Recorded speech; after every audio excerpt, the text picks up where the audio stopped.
Alrighty. Good morning, everybody. Where should I put this? I'll put this over here. Let's do that.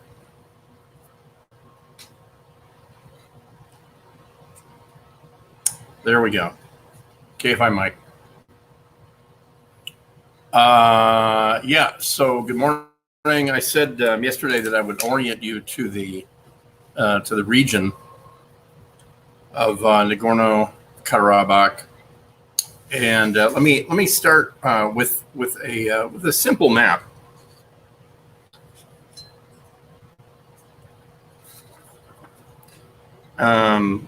You will note that this is the Caspian Sea, Azerbaijan, Armenia, but the funny part about this is that this is Azerbaijan and this is administratively Armenia. This is called Nagorno-Karabakh, and this is what the Azerbaijanis attacked on Saturday our time.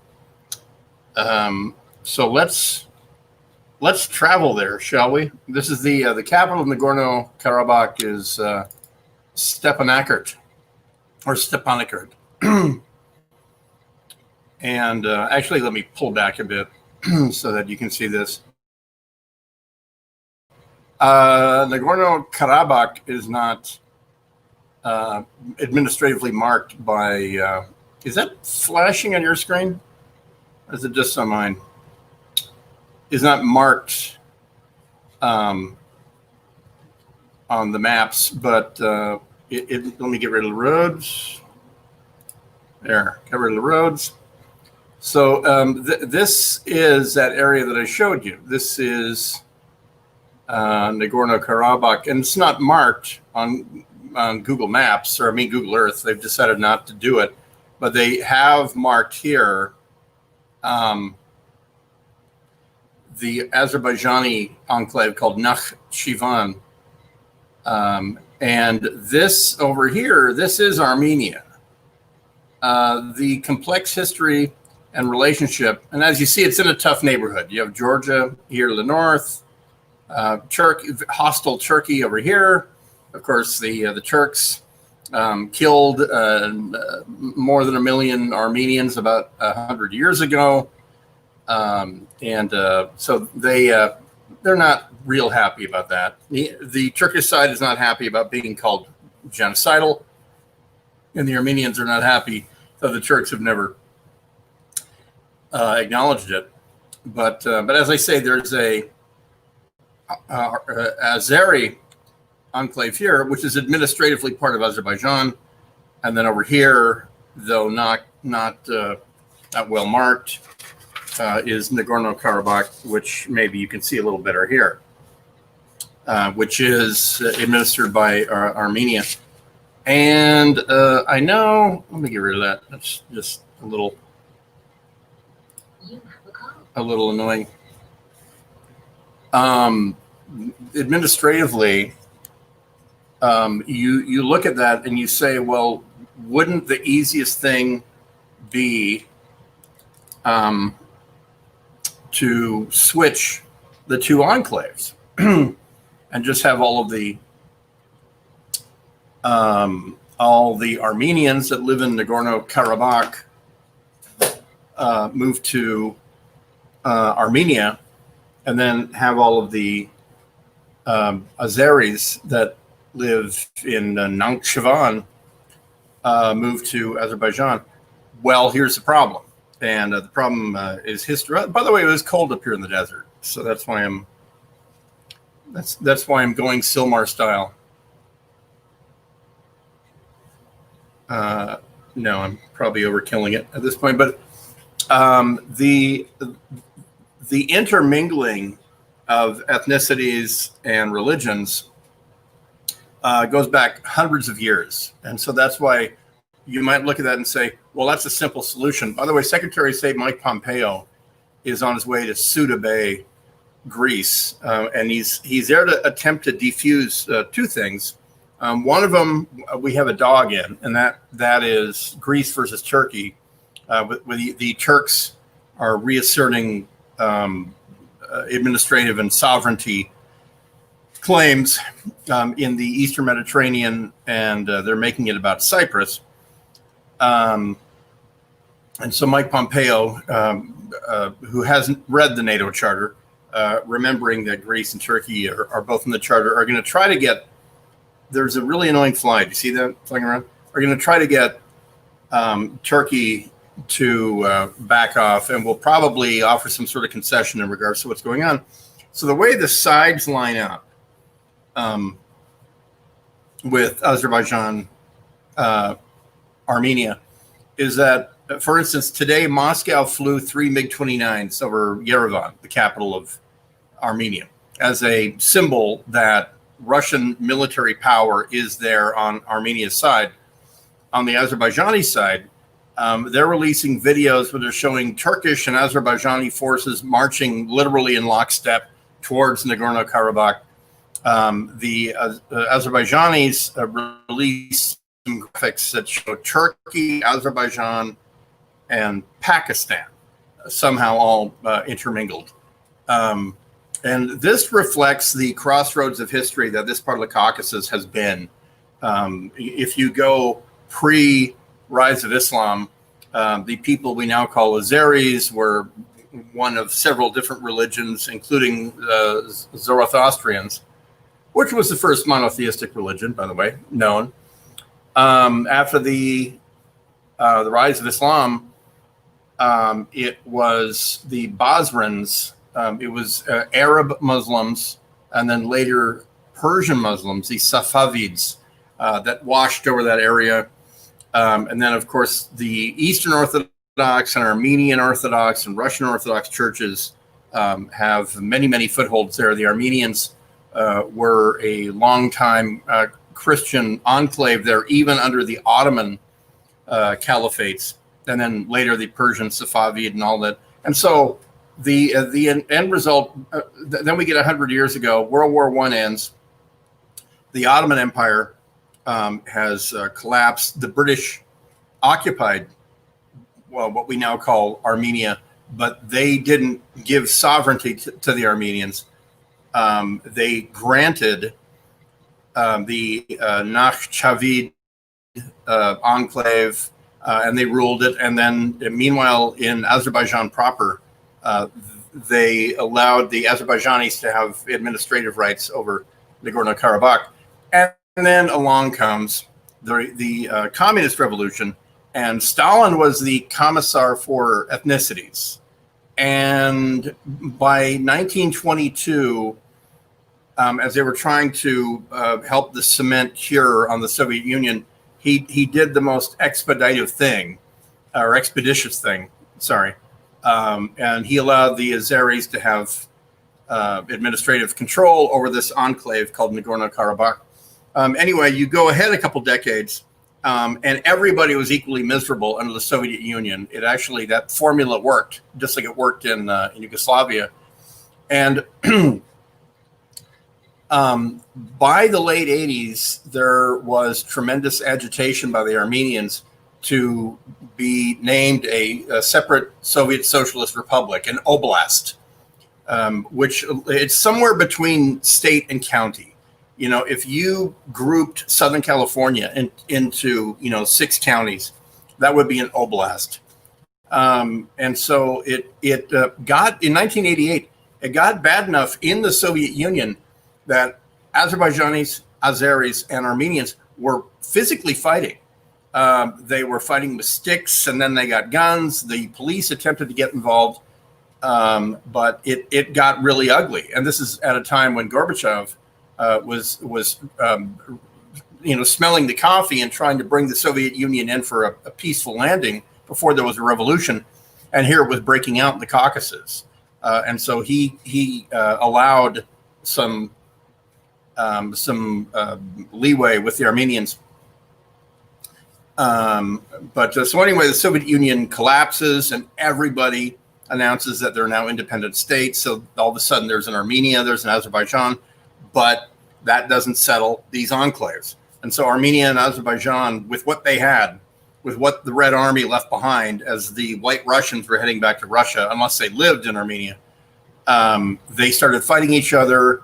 There was the EU brokered ceasefire in 1994. They fought again. There was a Dmitry Medvedev, when he was Putin's sock puppet for 8 years.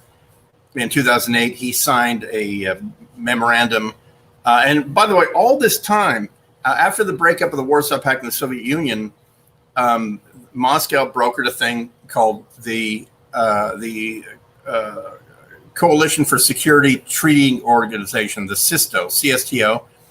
And initially, all these countries were part of it, and it didn't have the weight of a NATO treaty. It wasn't a mutual defense treaty. It was just sort of a mutual "don't attack me" treaty. And nations joined it and left it, over time. So anyway, fast forward to Saturday night, the Azerbaijanis appear, and by the way, Azerbaijan is it's like 97% Muslim, and of that, it's very much like Iraq, in that it's a ethnicity unto its own, and about 70% are Shia, and about 30% of the Azeris are Sunni, Sunnah. But this reflects the Persian Safavid empire's ruling of Azerbaijan, that region, for about 400 years, up until about 1820, 1830. So here's where it gets complex. So right off the bat, you say, oh, that's really easy. It's a proxy war. So Erdogan is going to back the Azerbaijanis, and the Azerbaijanis have been using Turkish UAVs, both combat UAVs as well as reconnaissance UAVs. But the Azerbaijan armed forces are also deep in bed with the Israelis, and they have been for 20 years. The Israelis see Azerbaijan as a very, very, very conveniently located listening and reconnaissance spying outpost on Iran. Again, to remind you, to orient you to the map, you have your Azerbaijan, your Nagorno-Karabakh, and Iran shares a long border starting with Turkey, and then the Azeri enclave here, a little bit of Armenia, and then Azerbaijan. But the Iranians, you would think that would be a logical ally with the Azerbaijanis. The Azerbaijanis don't trust the Persians, and they certainly don't trust the Iranians, the Iranian government, which is full of Persians. There are fishing disputes along the Caspian Sea, oil disputes, the whole thing. They don't like dealing with the Iranians, and they don't like trusting the Iranians or relying on the Iranians for military goods. So the Azerbaijanis, they buy Russian. They make it, and they buy it from Ukraine. Both sides are using T-72s and other, the Russians will sell their artillery pieces to anyone with cash, and the Azerbaijanis have cash. In the main capital city of Baku, there are actually a lot of Christians, a lot of Jews. 2 weeks in Baku in 1999. And it was the Wild West. I mean, it was, there was an oil boom going on. There were Americans bombing around in Chevy Suburbans. Half of them were CIA. The other half were special forces. The Azerbaijanis just wanted Americans on the ground in 1999 because they didn't trust what was happening in Moscow. Little did they know that on January 1st, 2000, when the entire world was having a Y2K fit, Putin decided that was going to be the night that Boris Yeltsin retired to go spend more time with his family. And it was a gigantic KGB coup is what it was. And the Azerbaijanis knew what was going to happen. And they were the ones who said, this guy is going to try to put the band back together with Kyrgyzstan, Turkmenistan, Uzbekistan, Kazakhstan. And by and large, he has. The holdouts are Azerbaijan, even Armenia now, which was near a tipping point where it could have competed to get in the EU, done what things they needed to do to get in the EU. And you would think logically Armenia, with so many millions of Armenians succeeding in America, that Armenia would have a natural attraction to the EU and to the West. But they came to see in the 90s with Bill Clinton, and then through the 2000s, right up to this date, that they really can't count on the United States to come through in a pinch. They would need us to be in that neighborhood, a buffer between Turkey and Russia. But we failed to convince them that we could do that, and so that opportunity is over. So anyway, what we're probably going to see is a proxy war, but this is not going to expand because Erdogan doesn't want it, Moscow doesn't want it, and if they don't get anything out of it, then they're not going to do it. There already is in Azerbaijan, there already is in Armenia. The Russians are cooperating with the Armenians. The Turks are cooperating as an alternative to Iran with Azerbaijan. So no one gets anything out of it. So why they started? Well, the Azerbaijanis apparently think for very little cost in blood and treasure, they assess the Armenian armed forces as less than prepared to defend the enclave of Nagorno-Karabakh. And by the way, these enclaves, they're not 100% Armenian. Just like Nakhchivan, the other one on the other side of Armenia, this little piece of Azerbaijan right there, it's not 100% Azerbaijani. So what are their war goals? Well, their war goals are, if possible, to get Armenians to voluntarily get up and leave Nagorno-Karabakh. But anyway, bottom line, that's how the map works. That's what we're talking about. And some of the video coming out of there is interesting. There is a tremendous use of UAV launched anti-tank and anti-artillery systems. It looks like the future of warfare, frankly, because they're causing casualties without putting some of their own people at risk. And I'll show you. Maybe I'll do another screen share here. Let's try this. Yeah, we'll do it. We'll do share screen. We'll do app window. All right. So here in this screen, this is what's called the live UA map of the conflict. The red is Nagorno-Karabakh. And to reorient you over here, this is Baku, the capital of Azerbaijan. Yerevan, the capital of Armenia, is right here. Armenia's Soviet legacy nuclear reactor is just outside of Yerevan. And the battle area is in the very south, the very middle, and the primary, most intense combat has happened up north. The pink line area is the former treaty sort of DMZ. Let's try this. Here is a video of this is a Turkish-made UAV in the hands of the Azerbaijanis. Thrilling music. Here's what I'll do. And this appears to be a radar site. These are micro aerial launch munitions. By micro, it means they're like a foot and a half long, 2 feet long, about 8 inches wide. This appears to be an anti-aircraft system. This is a Tor anti-aircraft system right here. This has missiles and guns on it, and it's the latest model. The Armenians bought it, obviously from Moscow. It's not done very well in Libya. So if I were a crewman on a Tor anti-aircraft system, I would probably shut up. I would probably wish I wasn't, to put it simply.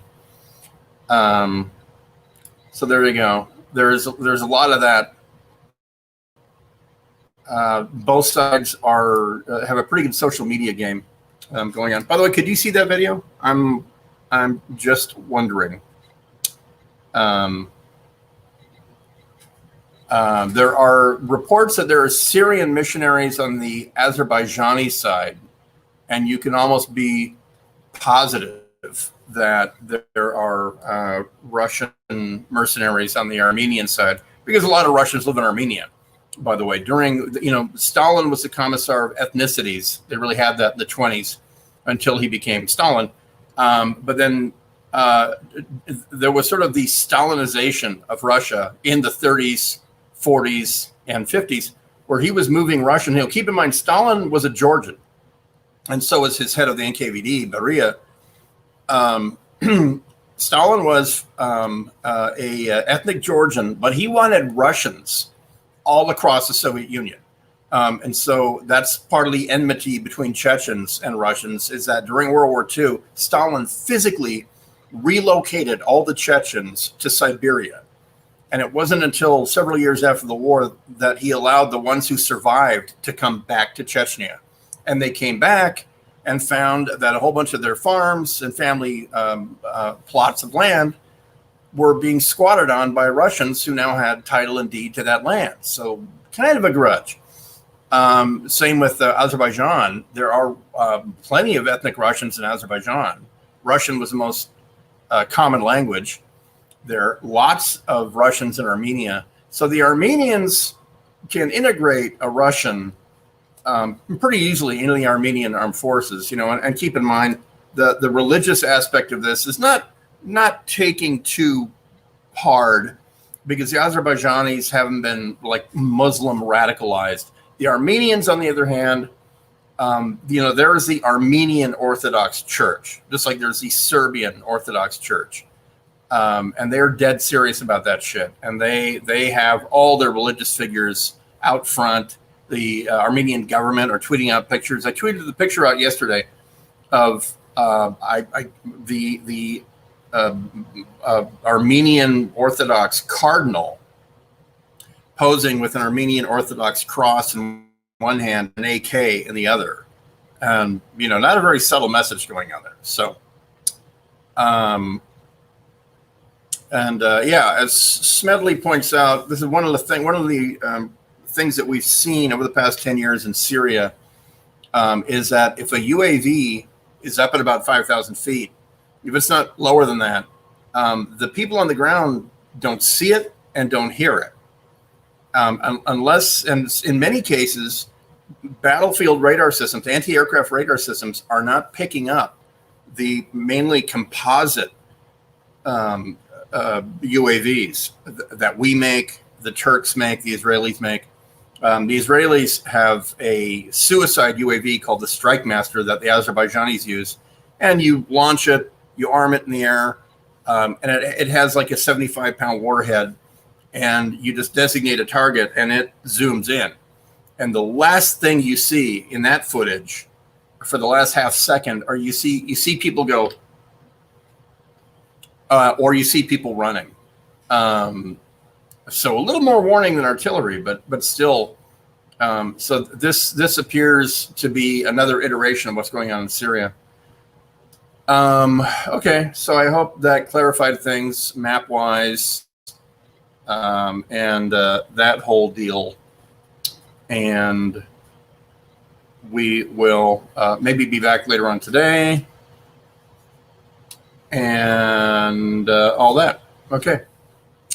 So we'll let YouTube do its thing and process this. But thanks for being here for the live stream. You may now return to your jobs and/or home life. I'm busy teaching my daughter in the other room.